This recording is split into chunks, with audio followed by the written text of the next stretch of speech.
Custo de vida, emprego e desemprego, cesta básica, tarifas públicas, salário mínimo.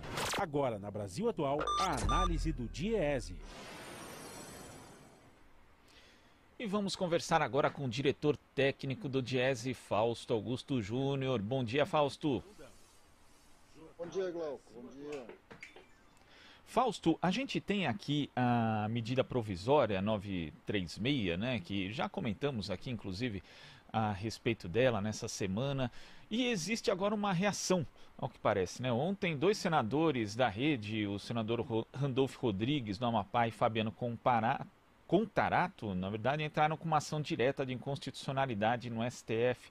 A gente teve também manifestação contrária da ANAMATRA, Associação Nacional dos Magistrados da Justiça do Trabalho, e também das centrais sindicais. Como é que você vê essa mobilização em torno dessa MP, na verdade, contra essa MP, Fausto?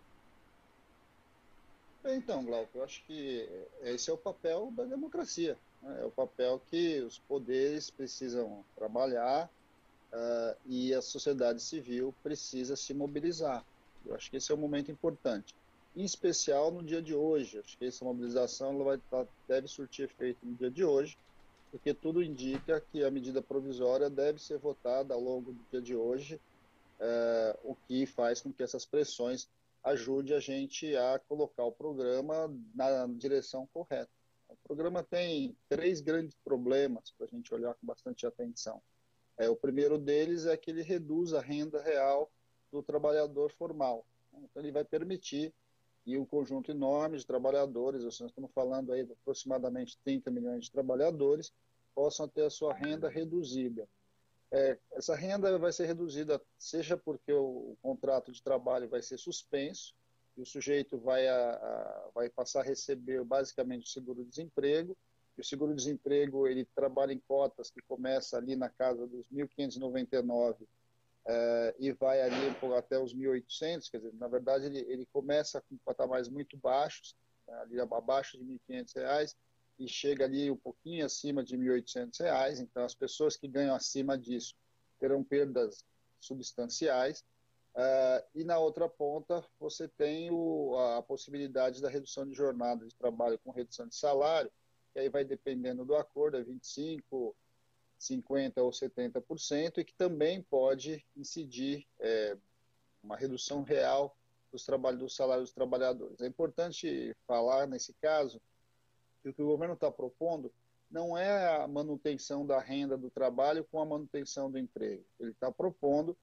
que a renda efetiva das pessoas, dos assalariados, seja reduzida e ela seja substituída por um abono, né, por um mecanismo ali de compensação do Estado, mas que numa parte o contrato de trabalho vai estar suspenso ou na outra parte ele vai estar com o salário reduzido. Ontem o secretário tentou falar sobre isso, tentou justificar dizendo que o salário hora estaria mantido, mas as pessoas, de fato, no Brasil, elas recebem por mês, elas, na grande maioria, elas recebem um quantum de recursos ao longo desse mês, e de fato isso vai ser reduzido.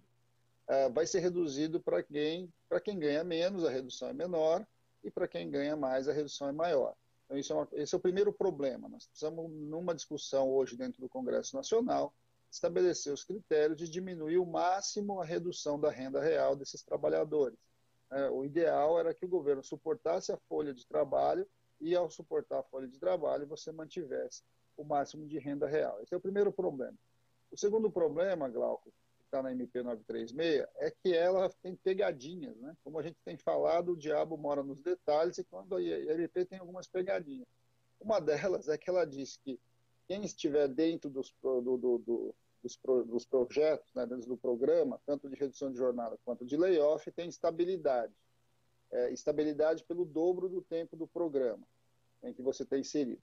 Porém, isso é uma verdade relativa, porque ela fala isso num artigo, e no artigo seguinte ela vai dizer que se a empresa demitir o trabalhador, ele paga uma multa pequena, em referência àquilo que ele economizou. Então, na verdade, ele paga 50% a mais em cima daquilo que ele economizou com a redução de jornada ou com o layoff, o que é muito pouco. Quer dizer, você diz que tem estabilidade, Mas se o patrão pegar e pagar a multa, tudo bem, você pode mandar os trabalhadores embora. Ou seja, que estabilidade é essa? Na verdade, não há estabilidade alguma.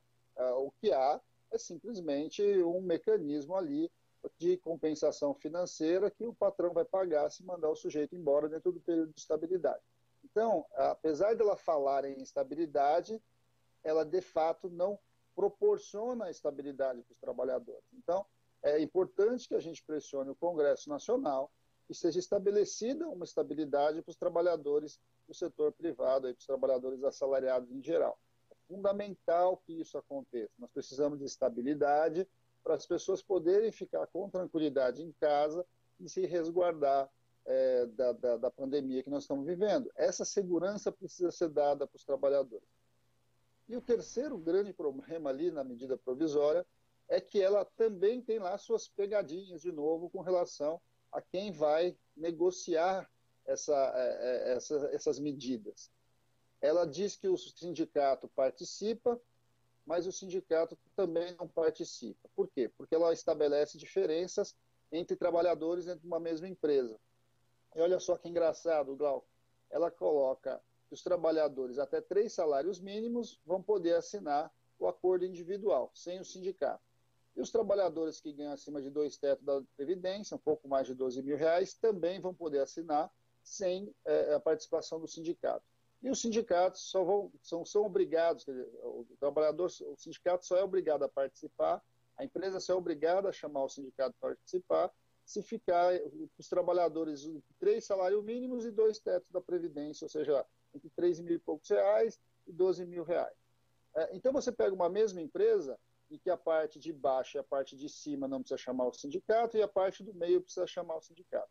Ou seja, não faz o menor sentido isso, até porque os trabalhadores com remuneração mais baixa são os trabalhadores mais vulneráveis, mais suscetíveis a ter que assinar qualquer coisa, porque o mundo real ali, a necessidade concreta dele o pressiona, e como é que ele vai negociar individualmente essas opções, que muitas vezes ele sequer entende.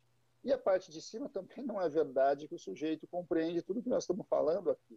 A gente já acompanha há algum tempo essa história do chamado hipersuficiente, e que ele conhece muito pouco de legislação trabalhista, muito pouco, muitas vezes, do seu próprio direito, e precisa desse anteparo sindical.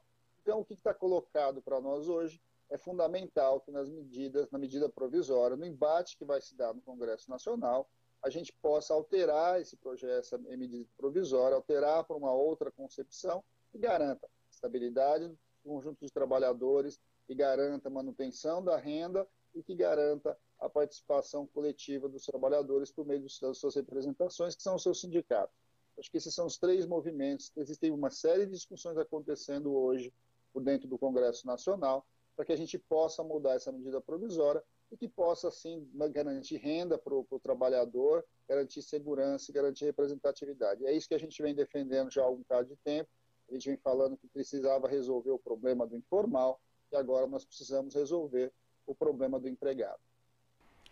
Quer dizer, Fausto, além de não garantir renda nem estabilidade para o trabalhador formal, a MP 936 incorre numa prática que, inclusive, é comum, já tem se tornado tristemente comum no governo Bolsonaro, que é a prática antissindical. E eu queria que você abordasse um pouco mais esse ponto também, Fausto, porque além da MP 936, a gente sabe que esse contexto de pandemia fragiliza mais ainda o trabalhador diante do empregador. Ainda mais quando a gente vê aí que o governo não toma medidas justamente de proteção do trabalhador. Queria que você falasse a respeito da importância dos sindicatos nesse momento e que as pessoas recorram a eles justamente para não terem aí seus direitos aviltados, Fausto.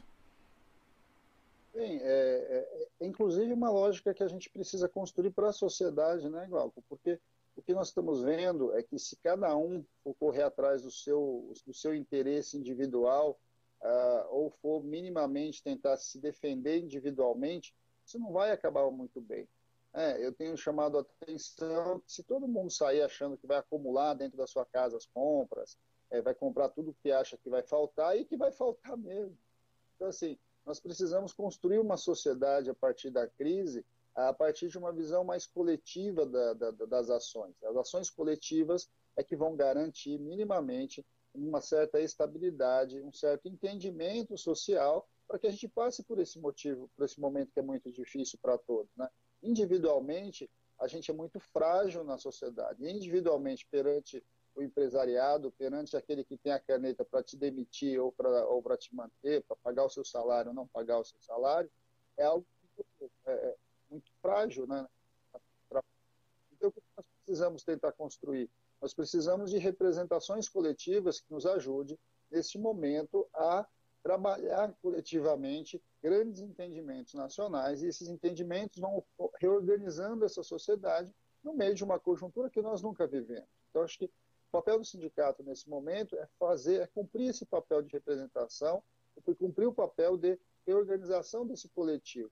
E é isso que ele está fazendo. Então, as centrais sindicais estão se reunindo, as propostas estão sendo encaminhadas, os sindicatos e por meio das suas centrais estão discutindo com o Congresso Nacional, estão discutindo com os senadores, estão discutindo com os governadores, estão discutindo com a representação institucional dentro do Congresso, que são os senadores e deputados. Quer dizer, este é o movimento normal da democracia e é fundamental que ele se coloque. O trabalhador sozinho, o trabalhador individualizado, ele é muito frágil na relação de trabalho, na relação com a empresa. Ele fica muito à mercê disso. Na outra ponta, e também é verdade, dá a impressão que, então, que a gente só quer defender um lado, né? Mas na verdade não é isso. Quando o sujeito fica individualizado, no momento de muita crise, o que a gente vê é que essas crises também se transformam em conflitos individuais, que se transformam em grandes conflitos coletivos, e muitas vezes a empresa que acha que tem controle de tudo não controla nada. É fundamental que o sindicato participe, inclusive para a gente reorganizar a produção dos serviços essenciais. Os serviços essenciais precisam ser efetivados, porque se eles não forem efetivados, vai faltar médico, vai faltar enfermeiro, vai faltar comida. Ou seja, se a gente não acerta como funciona o serviço essencial, a gente não consegue garantir o mínimo de normalidade para a sociedade. Agora, como é que a gente garante o serviço essencial? A gente vai botar a polícia em cima, vai botar o exército em cima e obrigar o trabalhador a cumprir o seu papel? Não é assim que funciona a democracia.